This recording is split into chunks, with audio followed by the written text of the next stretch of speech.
क्या होता अगर अंबेडकर झुकते नहीं? क्या दलितों को अलग निर्वाचक मंडल मिल जाता? गांधी जी और अंबेडकर के बीच हुई सबसे ऐतिहासिक बातचीत, पूना पैक्ट, एक समझौता या दबाव? जानिए पूरी कहानी, गोलमेज सम्मेलन से लेकर पूना समझौते तक की। पहले गोलमेज सम्मेलन में डॉक्टर भीमराव अंबेडकर ने ब्रिटिश सरकार के सामने दलितों, डिप्रेस्ड क्लासेस के लिए कुछ सशक्त, स्पष्ट और ऐतिहासिक प्रस्ताव रखे। इन प्रस्तावों का उद्देश्य था दलितों को सामाजिक, राजनीतिक और शैक्षणिक बराबरी दिलाना। यहाँ मैं विस्तार से बता रहा हूँ कि डॉक्टर अंबेडकर ने ब्रिटिश सरकार के सामने क्या-क्या मांगे रखीं।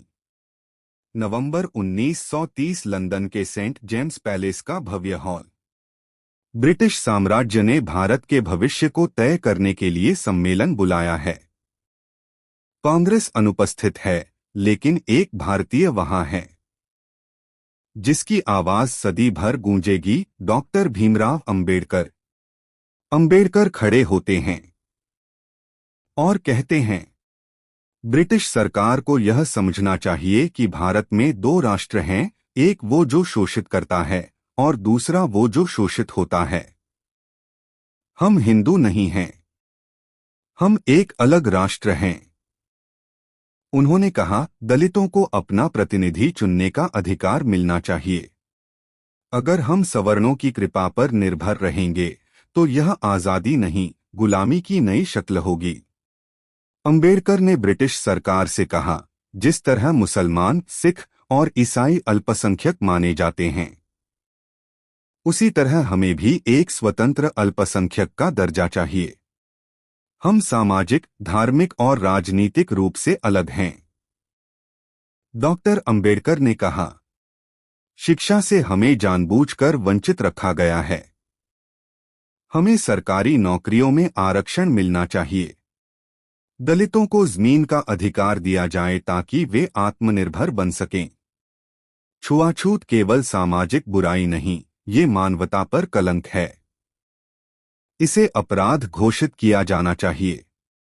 अंबेडकर का स्वर गरज रहा था और पूरे हॉल में सन्नाटा छा गया। ब्रिटिश सरकार अंबेडकर की बातों से प्रभावित तो हुई, लेकिन वे जानती थीं, यह सिर्फ मांग नहीं, एक क्रांति थी। एक आदमी जो अकेले पूरे जातिवादी ढांचे से टकरा रहा था। अंत में अंबेडकर ने कहा, हम केवल दया नहीं चाहते, हमें अधिकार चाहिए, रिप्रेजेंटेशन चाहिए और न्याय चाहिए। यह वो क्षण था जब दलितों की आवाज पहली बार विश्व मंच पर गूंजी थी। जब कांग्रेस को पता चला कि डॉक्टर अंबेडकर ने बिना कांग्रेस के समर्थन के ब्रिटिश सरकार के सामने दलितों के लिए अलग प्रतिनिधित्व और राष्ट्र जैसी पहचान की मांग रखी है, तो उन्होंने इसे भारतीय एकता के खिलाफ बताया।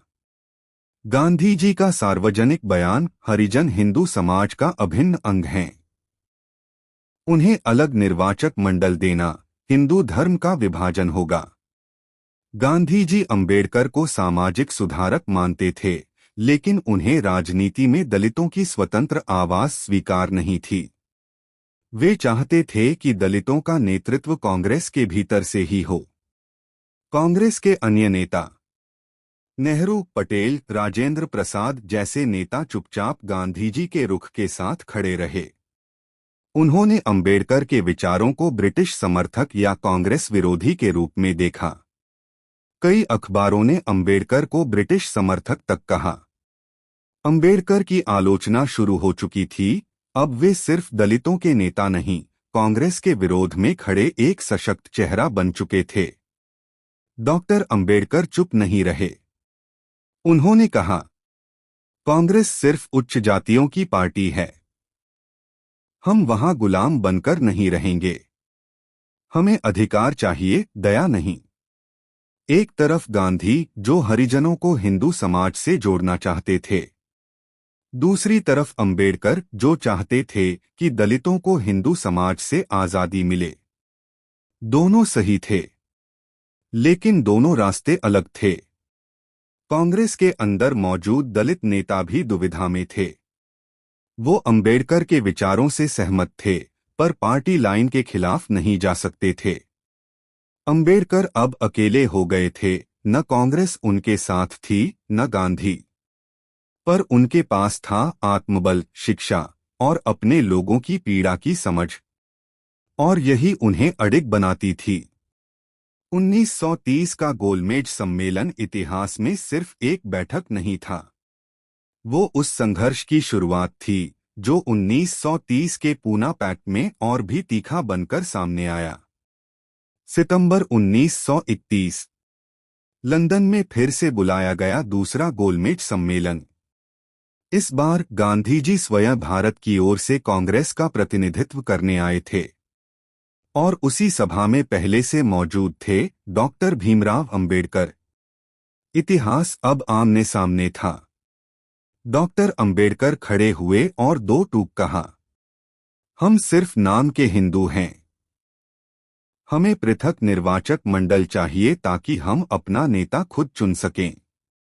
गांधी चुपचाप सुन रहे थे, लेकिन उनके मन में तूफान उठ रहा था। गांधी उठे और बोले, हरिजन हिंदू समाज का हिस्सा हैं। अगर उन्हें अलग निर्वाचन मिला तो हिंदू समाज टूट जाएगा। मैं मरना पसंद करूंगा, लेकिन ऐसा बंटवारा कभी नहीं होने दूंगा। अंबेडकर ने जवाब दिया, हमें साथ रखने की बात तब करो जब हमें बराबरी दो। अभी हम तुम्हारे मंदिरों में नहीं जा सकते, पानी नहीं पी सकते, स्कूल में बैठ नहीं सकते। तो क्या ये एकता सिर्फ तुम्हारी सत्ता बचाने के लिए है? पूरा हॉल सन्न रह गया। पहली बार भारत के दो सबसे बड़े विचार आमने सामने थे। ब्रिटिश मीडिया ने इसे कहा इंडियाज इनर सिविल वॉर। और भारत के दलितों को लगा अब उनकी बात सीधे राष्ट्र के मंच पर पहुंची है। सम्मेलन के बाद प्रेस से बातचीत में गांधी जी भावुक हो गए। मैं दलितों का हितैषी हूं, लेकिन भारत की आत्मा को तोड़कर नहीं। गांधी अब केवल नेता नहीं, एक गहरे द्वंद्व से गुजरता हुआ इंसान दिख रहे थे। अंबेडकर ने अपने वक्तव्य में कोई बदलाव नहीं किया। उनके लिए यह लड़ाई सिर्फ एक चुनावी हक की नहीं थी, यह आत्मसम्मान की लड़ाई थी। हम वोट मांगते हैं, भीख नहीं। उनका बयान ऐतिहासिक बन गया। दूसरा गोलमेज सम्मेलन समाप्त हुआ। समझौता नहीं हुआ, बल्कि एक ऐसी दरार बन चुकी थी जो अब भारत लौटकर पूना पैक्ट की तरफ बढ़ रही थी। यह सिर्फ बहस नहीं थी, भारत की आत्मा की लड़ाई थी। 16 अगस्त 1932 ब्रिटिश प्रधानमंत्री रैमजे मैकडोनाल्ड ने भारत के लिए कम्युनल अवार्ड की घोषणा की।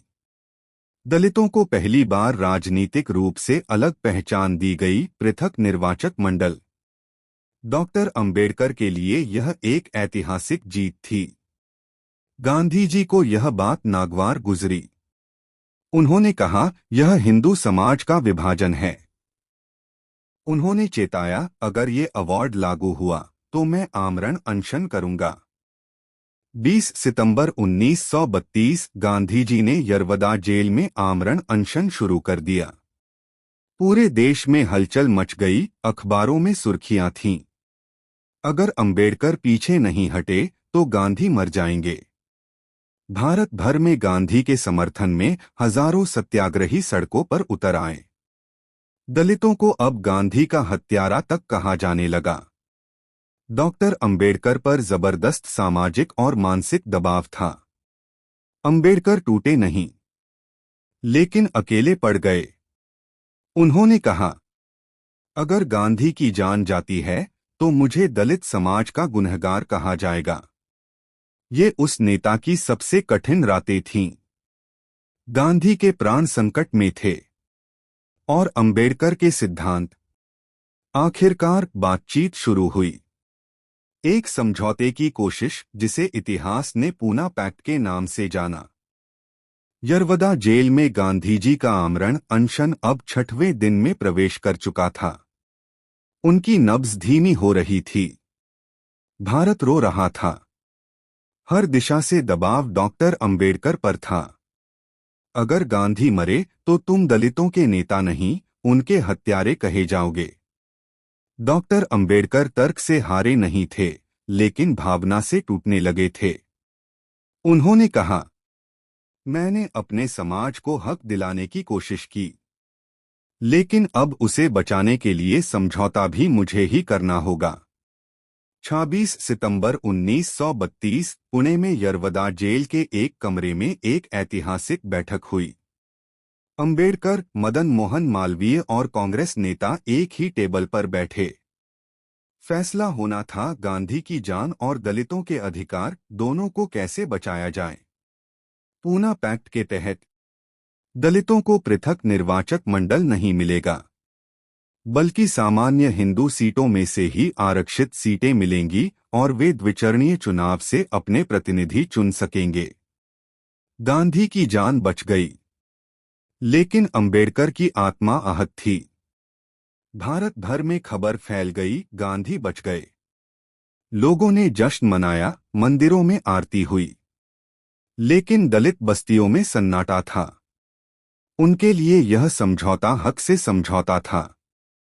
डॉक्टर अंबेडकर ने कहा, मैंने गांधी को नहीं, अपने लोगों को बचाया।